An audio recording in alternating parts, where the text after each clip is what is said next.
जी हाँ दोस्तों, तो सांसद पप्पू यादव की बड़ी जीत। हाईकोर्ट ने लगाई सम्राट की क्लास, मनमानी पर लिया बड़ा एक्शन। यानी क्या यह कह दिया कि पप्पू यादव से समझौता नहीं चलेगा? दोस्तों, बीजेपी का खेल ही क्या उल्टा पड़ गया। दोस्तों, बिहार में सत्ता बदली है, कुर्सियां बदली है, चेहरे भी बदले हैं, लेकिन क्या सत्ता मिलते ही कुछ लोगों को लगा क्या पूरा सिस्टम उन्हीं के इशारों पर चलेगा? और क्या बिहार में इस वक्त संविधान से ऊपर उठकर फैसले लिए जा रहे हैं? क्या सत्ता की कुर्सी पर बैठते ही बीजेपी और सम्राट चौधरी खुद को अदालत से भी बड़ा समझने लगे थे? जी हां दोस्तों, राजनीति के खेल में जब घमंड सातवें आसमान पर पहुंच जाए तो उसे जमीन पर कैसे लाया जाता है, आज पटना हाईकोर्ट ने उसका सबसे बड़ा उदाहरण पेश कर दिया है, मिसाल पेश कर दी है। दोस्तों, बिहार की डबल इंजन सरकार और सीएम सम्राट चौधरी को अदालत से वो करारा झटका लगा है जिसकी उम्मीद शायद उन्होंने सपने में भी नहीं की होगी। यानी जो लोग समझ रहे थे कि सत्ता हाथ में आते ही जो चाहेंगे, जैसे चाहेंगे वो करेंगे, जिनकी लाठी उनकी भैंस, दोस्तों आज उन्हें माननीय हाईकोर्ट ने साफ साफ बता दिया है, सुनो, सरकार से भी ऊपर कोर्ट बैठा है। दोस्तों, मामला पूर्णिया के सांसद पप्पू यादव से जुड़ा हुआ है।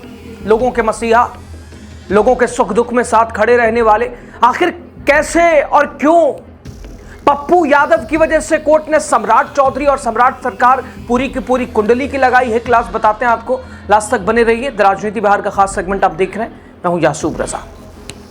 दोस्तों, सांसद पप्पू यादव को कितना परेशान किया गया।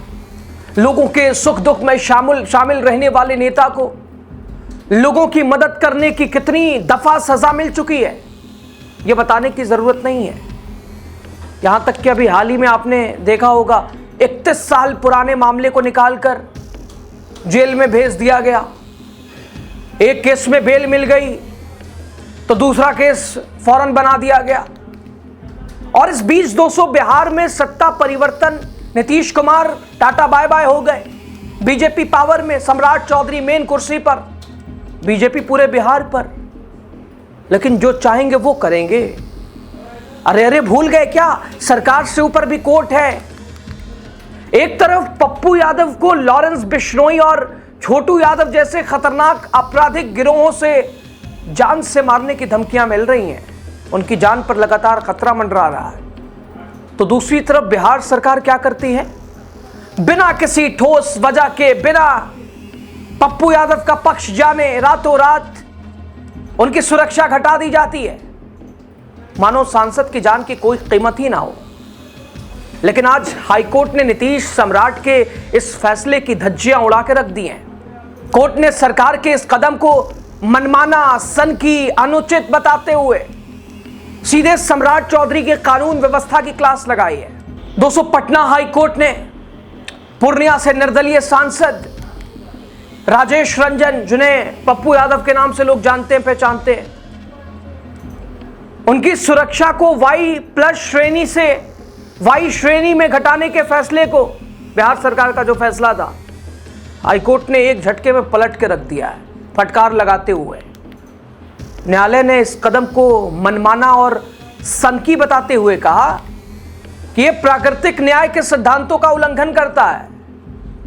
दोस्तों, न्यायमूर्ति जितेंद्र कुमार की अध्यक्षता वाली एकल न्यायाधीश पीठ ने बिहार के गृह सचिव को पूर्णिया सांसद को दी गई वाई+ श्रेणी की सुरक्षा बहाल करने का निर्देश दिया गया है तत्काल प्रभाव से, जिसे सितंबर 2025 में कम कर दिया गया था, घटा दिया गया था। पटना उच्च न्यायालय पप्पू यादव द्वारा दायर एक रिट याचिका पर सुनवाई कर रहा था, जिसमें उन्होंने आपराधिक गिरोहों से अपने जीवन और संपत्ति को कथित खतरों के मद्देनजर अपनी सुरक्षा बढ़ाने की मांग की थी। पप्पू यादव ने कोर्ट को बताया था कि उन्हें जेल में बंद गैंगस्टर लॉरेंस बिश्नोई और छोटू यादव जैसे जुड़े गिरोहों से जान का खतरा है। हम आए दिन रहते हैं लोगों के बीच, कहीं भी चले जाते हैं बिना कुछ देखे समझे। मामले पर न्यायमूर्ति कुमार ने टिप्पणी की, बिहार सरकार का 23/9/2025 का वो फैसला जिसमें याचिकाकर्ता की सुरक्षा को वाई+ श्रेणी से घटाकर वाई श्रेणी में कर दिया गया, मनमाना और अनुचित है, कोर्ट कह रहा है। रिकॉर्ड में ऐसा कोई दस्तावेज नहीं है जो इसे सही ठहरा सके। न्यायाधीश ने आगे कहा कि राज्य सरकार ने सांसद की सुरक्षा कम करने से पहले ना तो उनसे राय ली और ना ही उन्हें इस फैसले की जानकारी दी। दोस्तों, पटना उच्च न्यायालय ने कहा कि फैसला लेते समय प्राकृतिक न्याय के सिद्धांतों का भी पालन नहीं किया गया। संरक्षित व्यक्ति याचिकाकर्ता से कोई राय नहीं ली गई ताकि सक्षम प्राधिकारी उनकी जांच या सत्यापन कर सके। आदेश में कहा गया कि हमारा देश संवैधानिक लोकतंत्र है। संविधान और उसके अंतर्गत निर्मित कानून सर्वोच्च है। प्राकृतिक न्याय और विधि की उचित प्रक्रिया के सिद्धांत हमारी कानूनी प्रणाली का अभिन्न अंग है। सुनवाई के दौरान पप्पू यादव की ओर से पेश वकील ने तर्क दिया कि हालांकि बिहार सरकार ने 9 अगस्त 2025 के एक आदेश के माध्यम से उनकी सुरक्षा को वाई श्रेणी से वाई प्लस श्रेणी में अपग्रेड कर दिया था, लेकिन इसकी सूचना उन्हें कभी नहीं दी गई। हालांकि लगभग 6 सप्ताह के भीतर राज्य सरकार ने 23 सितंबर 2025 को बिना उन्हें सूचित किए सुरक्षा को वापस वाई श्रेणी में कर दिया। दोस्तों, बिहार सरकार ने अपने फैसले का बचाव करते हुए तर्क दिया कि खतरे की आशंका का आकलन करना, सुरक्षा कवच प्रदान करना या वापस लेना कार्यकारी अधिकारी क्षेत्र में आता है। इसे अधिकार के रूप में दावा नहीं किया जा सकता है।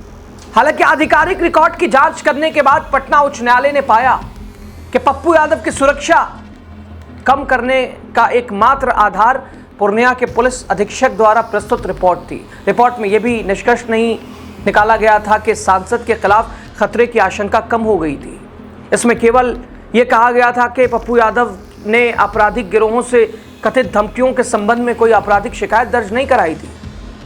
कोर्ट ने आदेश देते हुए याचिकाकर्ता की सुरक्षा को वाई प्लस श्रेणी से घटाकर वाई श्रेणी में लाने वाला 23/9/2025 का आदेश रद्द कर दिया है और यथास्थिति बहाल की जाती है, इसका भी उल्लेख कर दिया है। बिहार सरकार को यह भी निर्देश दिया गया है कि वो सांसद और सुरक्षा एजेंसियों से प्राप्त जानकारियों पर विचार करते हुए पप्पू यादव की सुरक्षा बढ़ाने की याचिका पर नया फैसला लें और कानून के हिसाब से तर्कसंगत आदेश पारित करें। इस महीने की शुरुआत में सुप्रीम कोर्ट ने दोस्तों पप्पू यादव को लॉरेंस बिश्नोई गिरोह से कथित धमकियों के मद्देनजर अपनी सुरक्षा को वाई श्रेणी से जेड श्रेणी में बढ़ाने की मांग वाली अपनी लंबित याचिका की शीघ्र सुनवाई के लिए पटना उच्च न्यायालय में जाने की अनुमति दी थी। खैर दोस्तों, इसे कहते हैं ऊपर वाले की लाठी में आवाज नहीं होती और जब कानून का डंडा चलता है तो बड़े बड़े सुरमाओं का अहंकार भी चकनाचूरी हो जाता है। और यहां भी रातों रात पप्पू यादव की सुरक्षा कटा दी गई, जो दिल चाहा मन चाहा। लेकिन कोर्ट ने बताया, साफ फटकार लगाते हुए, सुनाते हुए कि क्या समझ रखा है भाई। खैर, पप्पू यादव इस प्रकरण को कैसे आप देखते हैं, बताइएगा आपकी राय जो भी हो।